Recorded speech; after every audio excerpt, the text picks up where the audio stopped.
Hello students, अपन खुशवंत सिंह की story the portrait of lady पढ़ रहे थे। उसमें अपन ने यहाँ तक स्टडी कर लिया था कि खुशवंत सिंह गांव में रहता है अपनी बूढ़ी दादी के साथ। बूढ़ी दादी जब उसको स्कूल ले जाती है बड़ी खुशी होती है, उसकी हर चीज़ में हेल्प करती है, उसकी सहायता करती है।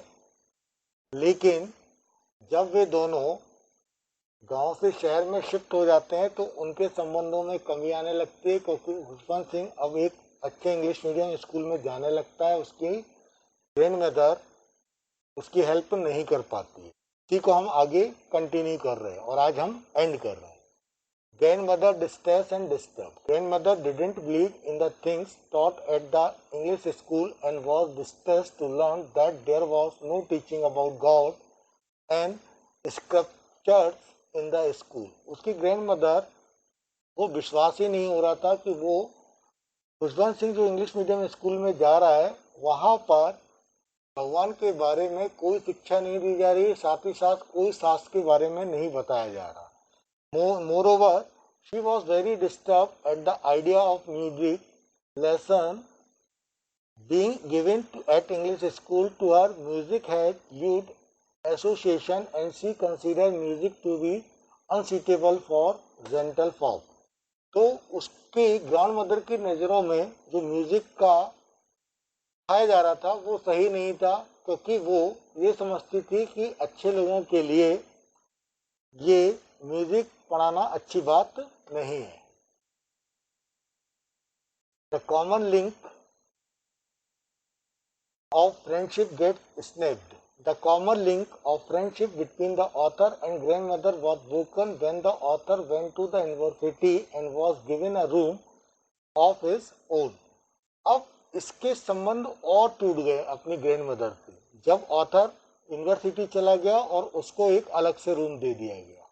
The grandmother accepted her loneliness and rarely spoke to anyone. अब उसकी ग्रैंडमदर ने भी अपने आप को एकांत में मान लिया था और वह शायद किसी से नहीं बोलती थी। All day long she said spinning the wheel and deciding her prayer. अब वो दिन भर अपना सिलाई का काम करती थी और भगवान की प्रेयर करती। Only in the afternoon she relaxed for a while to feed the sparrow. शाम के टाइम, दोपहर के टाइम वह स्पैरो यानी गुरैया को खाना देते समय ही रिलैक्स होती थी। They perched on her shoulder and some even on her head, but she never shooted them away. वे सारी गौरैया उसके कंधे में सिर के ऊपर बैठ जाती थी, लेकिन कभी भी उसने उसका शिकार नहीं किया। It used to be the happiest half hour of the day for her. यह आधा घंटा उसके जीवन के लिए सबसे महत्वपूर्ण होते थे। The author lives for higher study. अब ऑथर हायर स्टडी के लिए बाहर चला गया। The author decided to go to abroad for higher study for 5 year. अब अब्रॉड यानी बाहर, विदेश। अब ऑथर ने डिसाइड किया कि वह हायर स्टडी के लिए 5 साल तक बाहर रहेगा। He was sure that his grandmother would be upset at this departure, but she was not even sentimental. उसने ये सोचा कि अब उसकी ग्रैंडमदर अपसेट हो जाएगी, ठीक, बट उसकी ग्रैंडमदर इतनी सेंटिमेंटल नहीं थी। She came to railway station to see him off. वह उसको रेलवे स्टेशन पर सी ऑफ करने के लिए अर्थात छोड़ने के लिए आई। She showed no emotion and was absorbed in praying and counting the beads of her rosary. Silently she kissed his forehead. अब उसने क्या किया, उसने मन ही मन में प्रेयर करी और तो जाते समय चूमा। The author thought that perhaps it was the last sign of physical contact between the author and grandmother. अब ऑथर ने यह सोचा कि यह उसकी ग्रैंडमदर और उसके बीच का आखिरी रिलेशन था या संबंध था। The grandmother celebrate the author return and fall sick. अब 5 साल के बाद ऑथर जब वापस लौटा तो उसकी ग्रैंडमदर बीमार पड़ गई, जबकि वह उसके लिए सेलिब्रेट कर रही थी। After 5 years, the author found her grandmother at the station when he return. 5 साल के बाद ऑथर ने अपनी ग्रैंडमदर को स्टेशन पर पाया। He held him in her arms. He found her more religious and more self-content. He could hear her reciting prayer. उसने अपनी ग्रैंडमदर को और ज़्यादा धार्मिक पाया और उसने देखा कि उसकी ग्रैंडमदर अभी भी प्रेयर को गा रही है। Even that day, the happiest moment for her was feeding the sparrow herself. However, something strange happened to her in the evening. Even वो आज जब गोरैया को खाना देती थी उससे भी बड़ा उसके लिए खुशी का क्षण था। For the first time ever she did not pray. अब शाम को सारी घटनाएं बदल गई। शाम को वह प्रेयर नहीं कर पाई।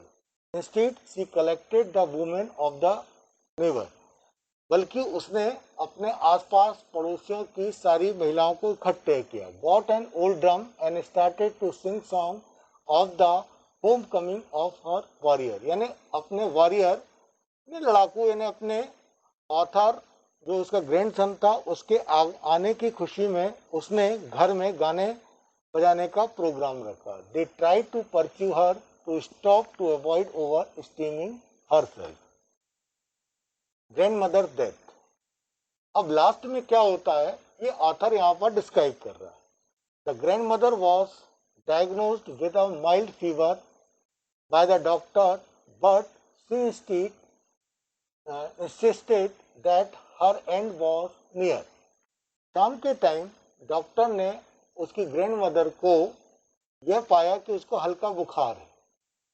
उसने डॉक्टर ने बताया कि अब ग्रैंडमदर का अंत निश्चित है, अपने पास में ही है। यानी she told everyone that she did not want to talk to anybody and would rather spend her last moment praying. वह उसने बताया डॉक्टर ने कि वह अब अंतिम समय में वह किसी से बात नहीं करना चाहती है और भगवान की प्रेयर करना चाहती है। She ignored everything, protest and started counting the beads of her rosary while praying.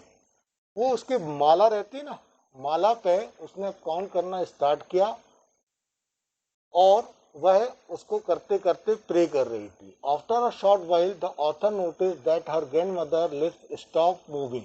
अब ऑथर ने थोड़ी देर बाद नोटिस किया कि उसकी ग्रैंडमदर के लिप्स मूव करना बंद कर रहे हैं। The Rossari fell from her lifeless finger, और जो माला जैसी रहती ना वह उसके हाथ से गिर गई। She died a peaceful death, और वह एक शांति के साथ खत्म हो गई। She was covered with a red shawl, अब उसको लाल शाल से उड़ा दिया गया था। तो ये एक बहुत ही इमोशनल स्टोरी है। का लास्ट पार्ट है the sparrow mourn her death, यानी जो स्पैरो और गुड़िया थी उन्होंने भी इसका दुख मनाया। When the author and other come to take away the grandmother's body, they meet at a space site. जब ऑथर और दूसरे लोग उसकी ग्रैंडमदर की डेड बॉडी को लेने आए तो उन्होंने एक अचंभित चीज देखी। To mourn her that a lot of sparrow had surrounded the grandmother's body. उसने देखा कि ग्रैंडमदर की बॉडी के आसपास बहुत सारी गोरैया इकट्ठी हो गई है। They were all silent when the author mother offered the sparrows some bread.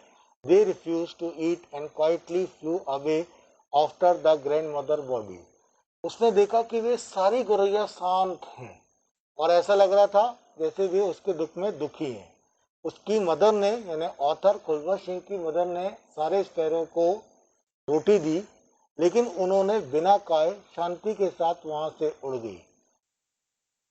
ठीक, तो ग्रैंडमदर की यहाँ डेथ हो गई और स्पैरो ने भी उनके साथ दुख मनाया। ये आपकी स्टोरी यहाँ पर एंड हो जाती है। आप इसको स्टोरी को रिसाइट करेंगे और क्वेश्चन आंसर को सॉल्व करेंगे।